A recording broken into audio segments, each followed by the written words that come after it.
Hello everyone, welcome back to my channel. If you are new to my channel, my name is Marian. I work in the field of radiology. I work in different departments and I make these registry review books or courses, presentation to help prepare students to pass their registry. So I do have a lesson on CT and then I plan on making more for the modalities I work in. So for this registry review, this will be over the basic principles of MRI, and this will be the first lesson for the MRI registry review. Okay, so now we are going to talk about the atom. At the beginning of your MRI course or book, you will pretty much talk about the basics or the background of the physics that you know. If you do work in CT already, this physics is totally different. At first, I trained in CT and then I got my MRI certification. So, CT physics is totally different from MRI physics. So, you may have to go back and review this a lot to completely understand it. But since it's for registry review, I just pulled out the most important topics and just try to break it down so that you can understand it better. So now we'll talk about the atom. And then as you know, atoms are arranged in something called molecules. And you have your hydrogen. This is the most important atom in the human body. You also have hydrogen is found mainly in molecules such as water. And in MRI, the primary atom is the hydrogen. So just make sure you know that in MRI, the primary atom is the hydrogen. Now we have our key terms. Just make sure that you know all of your key terms. This is very important. You have your atom, which is that very tiny element. It is the basis of all things. You have your molecules, two or more atoms that is organized together. Your hydrogen, we were just talking about, is the most important atom in our body. You have your proton, that is going to be that positively charged nucleus of a hydrogen atom. And then you have your neutron, that's the neutrally charged element. Electrons, this is going to be these type of particles that is going to spin around the nucleus. And just keep in mind that electrons are not directly detected in MRI. So just make sure you know that hydrogen is the most important one. More key terms.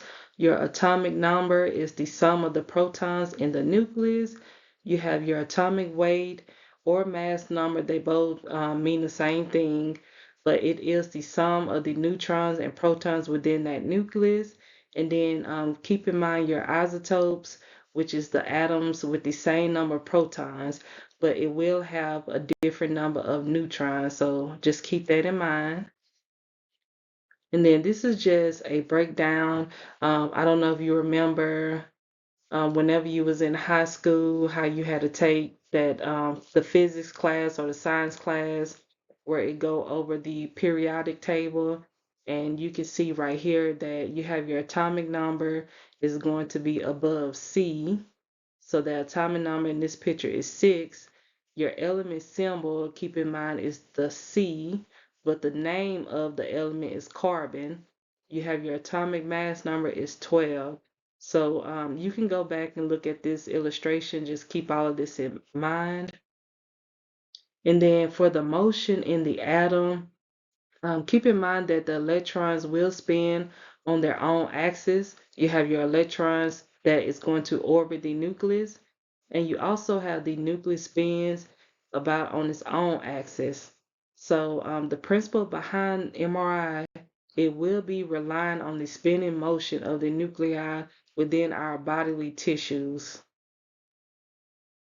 And this is also something you can remember from basic physics or your basic science class that you took in high school, even probably a background of X-ray.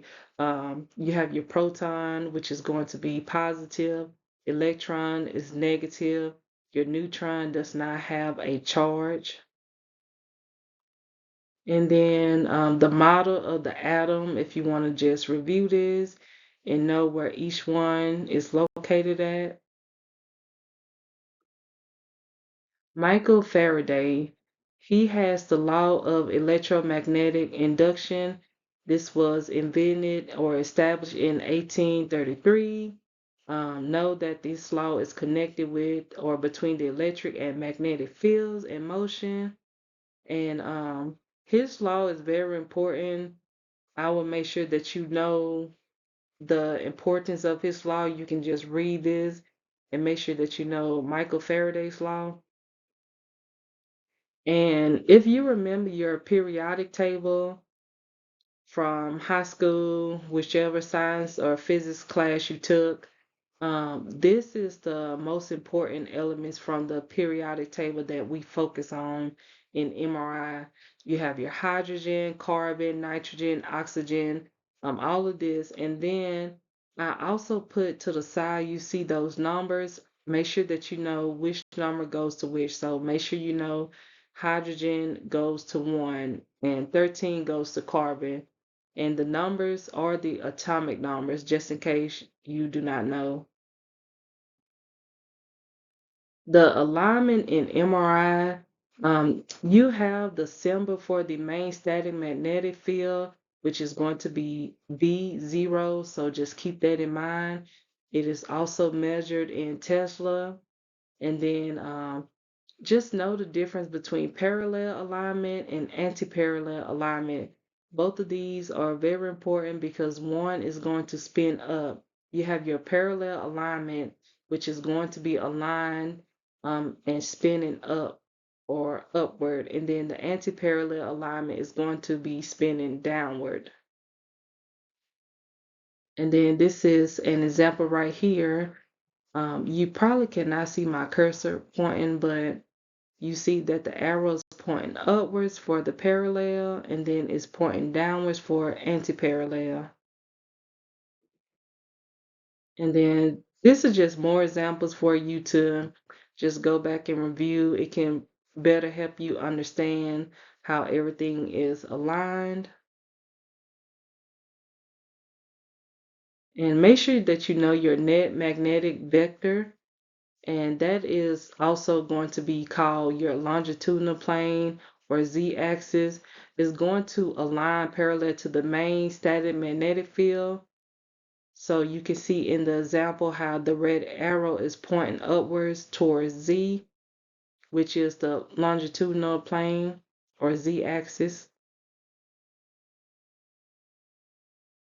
And then you have your low energy nuclei, which is it does not have enough energy to combat that B0 field. So it will align going up. So the arrow will be pointing upwards, also known as spin up. And then for your high energy nuclei, the arrow is going to spin down because this is going to be positioned anti-parallel to the main static magnetic field.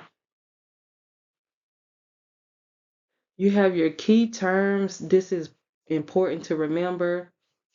Anytime you read a lesson, just make sure that you do know your key terms. I would always just convert them to memory because it's just important to know. It can also help you answer a question on your test. And then you have different examples of precessional frequency. Know that this is measured in hertz. And then you have examples that I put right here on how to work out some of these problems, how I got the answer. So you can just go back and review that because you may or may not have math problems on the test, so it's just good to know.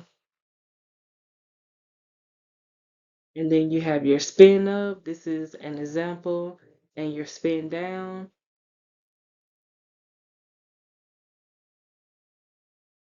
All right, these are more terms for you to memorize.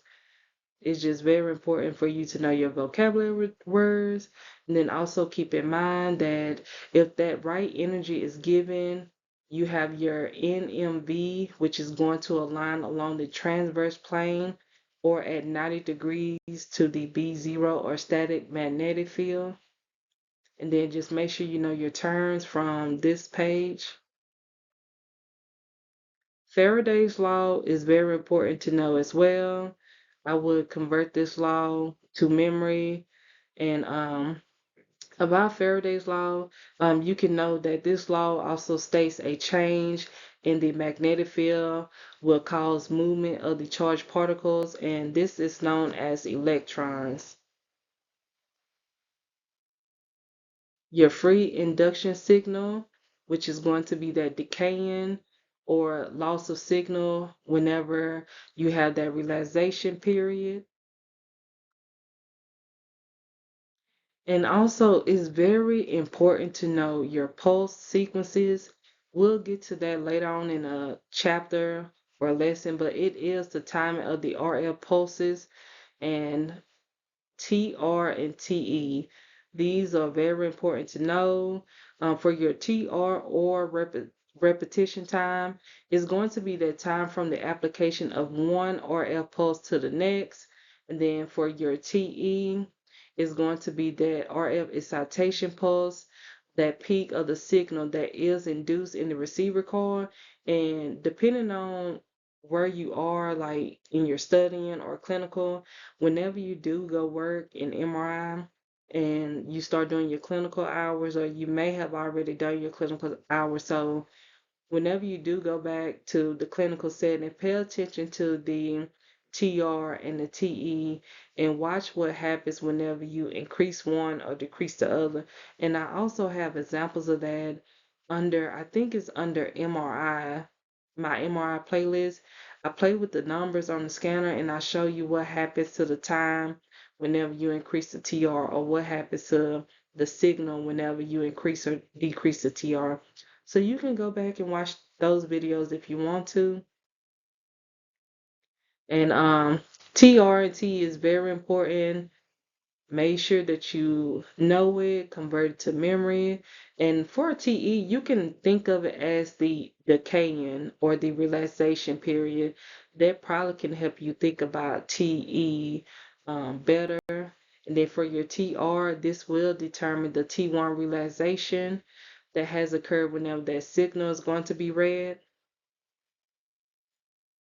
But other than that, this is it for the basic principle of MRI. I have more lessons to come. If you enjoyed this video, this quick breakdown, please give it a thumbs up. Feel free to subscribe so that you do not miss out on any of my lessons. And I hope you enjoyed this presentation, and I will see you all in the next one. Thank you all for watching.